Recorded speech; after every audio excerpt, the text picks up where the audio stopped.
তিথিস ওয়ার্ল্ডে তোমাদের সবাইকে স্বাগত। আগের ভিডিওতে তো তোমাদের বললামই যে আজকে সকালবেলা 7টার মধ্যে আমরা বেরিয়ে যাব। তো আমরা 7:30 নাগাদ বেরিয়েছি, 8টার মধ্যে চলেও এসেছি বাড়িতে। আমরা একা আসিনি, সাথে করে নিয়ে এসেছি মাসি আর ভাইকে। মাসিদেরও বিকেলেই চলে যাওয়ার কথা ছিল, তো মা বলল যে যখন আমরা অটোতে করেই যাচ্ছি তাহলে চল একসাথে আমাদের বাড়িতে আজকে দুপুরটা খাওয়া দাওয়া করে বিকেলে না হয় আমাদের বাড়ি থেকেই চলে যাস। মামা বাড়ি থেকে ওদের বাড়ির দূরত্ব যতটা, তার থেকে আমাদের বাড়ির দূরত্বটা একটু কম, তাই আমাদের বাড়িতে আসলে পরে ওর এখান থেকে যেতে একটু সুবিধা হয়, অনেকটা রাত করে বেরোলেও অসুবিধা হয় না। বিকেলবেলা মেশো যখন কাজের থেকে ফিরবে তখন ওদেরকে নিয়ে যাবে, এটাই কথা হয়েছে, তাই ওদেরকেও আমাদের সঙ্গে নিয়ে এসেছি। তাই সকাল সকাল এসে মা বাসি কাজকর্ম সারছিল আর আমি এখানে মাম্মার কয়েকটা জামা কাপড় ধুয়ে একবারে স্নান করে নিলাম।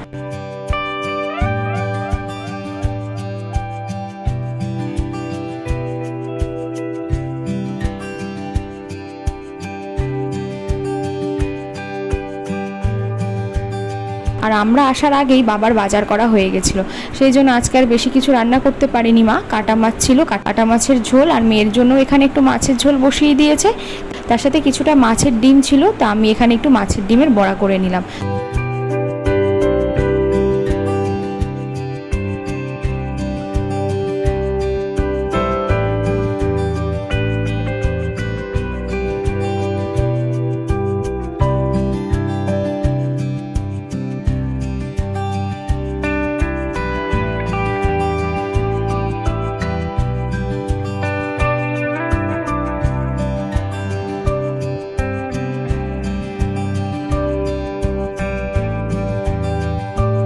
এরপরে দুপুরে যখন বাবা আসলো আবার হাতে করে মেয়ের জন্য একটা জামা নিয়ে এসছে। জামাটা একটু বড় হলেও জামাটা ভীষণ সুন্দর ছিল, তাই সঙ্গে সঙ্গে বাবা বললো একটু পরে দেখা, কারণ ষষ্ঠীর দিন যে জামাটা এনেছিল সেটা ভীষণ সুন্দর ছিল কিন্তু একটু ছোট মতন, তাই জন্য বাবা আরও একটা জামা ওর জন্য নিয়ে এসছে। মেয়ে হয়েছে, সাজগোজ বুঝবে না, সাজগোজ করবে না, এটা তো হয় না। দেখো আমি খুব বেশি না সাজলে পরেও ও কিন্তু সাজগোজ ব্যাপারটা ভীষণ ভালো বোঝে।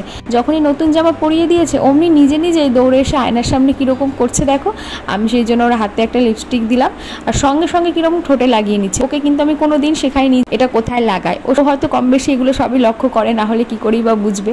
যাই হোক, এখানে মাও টুকটুক করে অনেক কিছু রান্না করেছে। মাছের ঝোল বড়া ভাজা তো ছিল, তার সাথে উচ্ছে আলু ভাজা, আর করেছে আমার পছন্দের কচুর ফুল বাটা, যেটা খেতে সব থেকে বেশি ভালো হয়েছিল।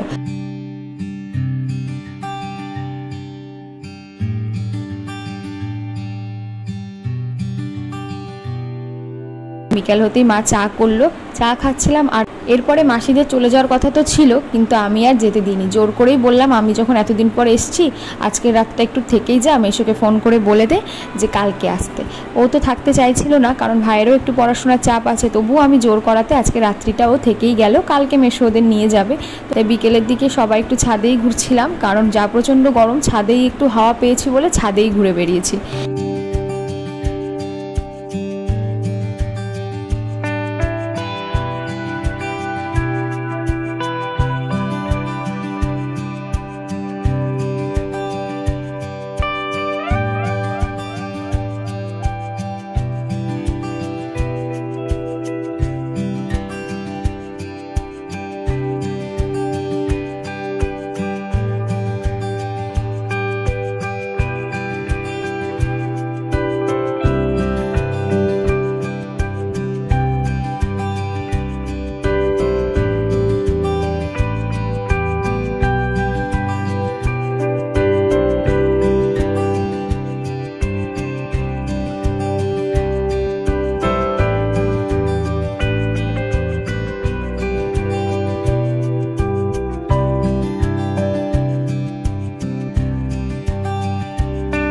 আর এর আগে একবার তোমাদেরকে বলেছিলাম যে ভাই আসলে পরেই আমার হাতে চাউমিন খেতে চায়, আজকে আর চাউমিন করিনি জানো তো। আজকে সন্ধ্যাবেলায় একটু ডাল ভাজা ছিল, সেটাই পেঁয়াজ আর লঙ্কা আর মুড়ি দিয়ে ওকে একটু মেখে দিলাম, ও ওটাই খেলো। আমি এগুলো খুব একটা ভালো খাই না, তাই ওকে বানিয়ে দিলাম।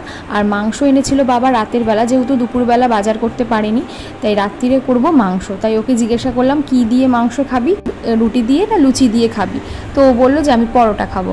তাই ভাবলাম ওকে ডাল ভাজা আর মুড়িটা সন্ধ্যাবেলা দিই, রাত্রিবেলা বরং পরোটা আর মাংসই করব। তাই এখানে ওকে মুড়ি মাখাটা দিয়ে আমি দৌড়ে চলে গেলাম রান্নাঘরে। আর মাম্মা রয়েছে মা আর মাসির কাছে।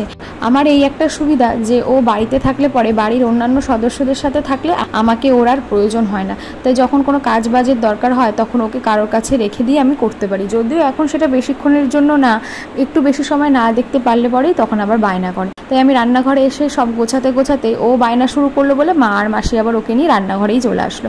তো সবার সাথে কথা বলতে বলতে আমি এখানে মাংসটা করে নিয়েছি, মাংসটাই আমি করছিলাম, আর মা পরে করে নিয়েছে পরোটা।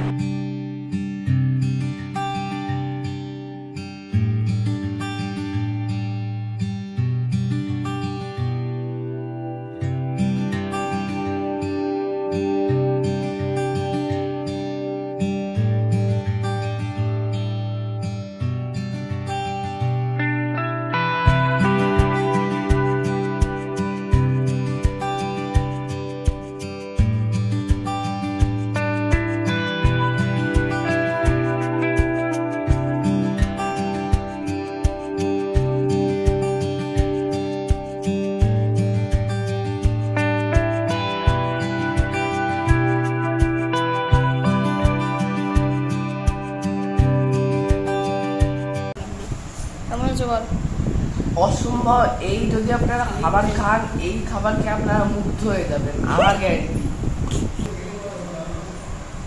কি মিষ্টি, খোল দেখি।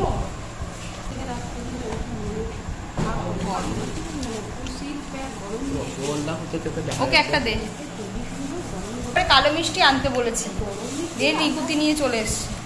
ওকে একটা, ওকে দে, ঋষিকে একটা খাবি সবতে, ঋষিকে দে একটা, ঋষিকে দে। এই যে কীর্তন শুনে আসলি, শুনেছে কীর্তন?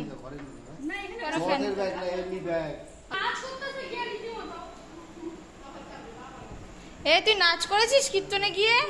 কই তুই কীর্তন করেছো? কেমন করে নাচ করেছো? কেমন করে কীর্তন কেমন করে করেছো? করনি? আমাদের পাশেই এক বাড়িতে কীর্তন হচ্ছিল। সেই কীর্তন শোনার পর থেকেই মাম্মা ওখানে যাওয়ার জন্য ভীষণ বায়না করছিল, তাই মা ওকে সেখানে নিয়ে গেছিল। সেখানে গিয়ে নাকি নাচ টাচ করে এসছে। আর এই কথা শুনে আমি আমার ছোটোবেলার কথা মনে পড়ে গেছে। যখন পাড়ায় কোথাও কীর্তন হতো বা কিছু হতো, তখন পড়ার ফাঁকি দেওয়ার জন্য ঠাকুমাদের সঙ্গে চলে যেতাম কীর্তন শুনতে। সে শুনি আর না শুনি, বুঝি বা না বুঝি, বসে থাকতাম ওখানে গিয়ে শুধু পড়ায় ফাঁকি দেওয়ার জন্য। আমার মেয়ে তখন পড়ায় ফাঁকি দেওয়ার জন্য এটা করছে না, কিন্তু ওর ঘরে একদমই মন টিকছে না, কারণ ভাইও এখন অনেকটা বড় হয়ে গেছে, ওর সাথে ওর এখন একদমই বনছে না। তাই ও এখন বয়স্ক মানুষের মতন একটু কীর্তন করে আসলো। আর রাত্রিবেলা সবাই একসাথেই শোবো, সেই জন্য উপরে নিচে ভালো করে মা বিছানা করে নিয়েছে, সবাই এখানেই শুয়ে পড়বো। তো চলো আজকের ভিডিওটা তাহলে এখানেই শেষ করছি। কেমন লাগলো অবশ্যই কিন্তু জানিও, ভালো লাগলে একটা লাইক করো। আর আমার চ্যানেলের ভিডিওগুলো যদি তোমাদের ভালো লেগে থাকে অবশ্যই আমার চ্যানেলটাকেও সাবস্ক্রাইব করো। তাহলে চলো আজকের মতন টাটা, আবার পরের ভিডিওতে দেখা হবে। সবাই ভালো থেকো, সুস্থ থেকো। Thank you.